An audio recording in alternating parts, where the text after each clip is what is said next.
બાંગ્લાદેશીને શોધવા વરાછા પોલીસનું search operation. સુરતના વરાછા વિસ્તારમાં આવેલ ત્રિકમનગર, જવાહરનગર, અંબિકાનગર, ઘનશ્યામનગર, બરોડા પ્રેસ્ટીજ ખાતે ઝોન 1 દ્વારા અને સુરત કમિશનર શ્રી અનુપમસિંહ ગેહલોત અને સેક્ટર 1 વામાંગ ઝામીર ડીસીપી આલોક કુમાર અને એસીપી પીકે પટેલની સૂચના અન્વયે વરાછા પીઆઈ આરબી ગોજા અને ઝોન 1 માં આવતા અધિકારીઓ અને પોલીસ સ્ટાફ દ્વારા કોમ્બિંગનું આયોજન કરવામાં આવ્યું, જેમાં પહેલગામમાં આતંકી હુમલા બાદ પાકિસ્તાનીઓને ભારત છોડવાનું ફરમાન અને ગુજરાતના ગૃહમંત્રી હર્ષભાઈ સંઘવી દ્વારા કરવામાં આવેલા ફરમાનમાં 48 કલાકમાં બાંગ્લાદેશી સામે આવે નહીં તો 48 કલાક પછી કડકથી કડક કાર્યવાહી કરવામાં આવશે. તે નિમિત્તે વરાછા પોલીસ દ્વારા બાંગ્લાદેશી ઘૂસણખોરો શોધવા માટે પશ્ચિમ બંગાળ અને અન્ય સ્ટેટમાંથી આવતા લોકોની વચ્ચે બાંગ્લાદેશીઓ સંતાઈને રહેતા હોય તેને પકડવા માટે સર્ચ ઓપરેશન હાથ ધરવામાં આવ્યું.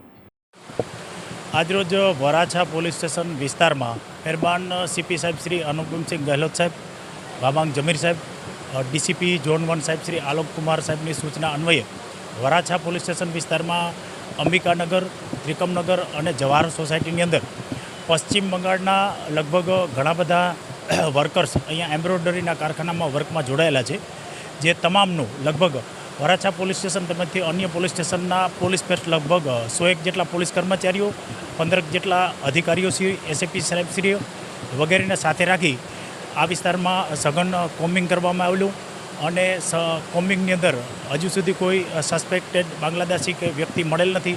એ અંગે વધુ કોમ્બિંગ હજી જારી છે. કેમેરામેન સેનિલ વિરાણી સાથે વિશાલ છેટા, માનવ પ્રભા ન્યૂઝ, સુરત.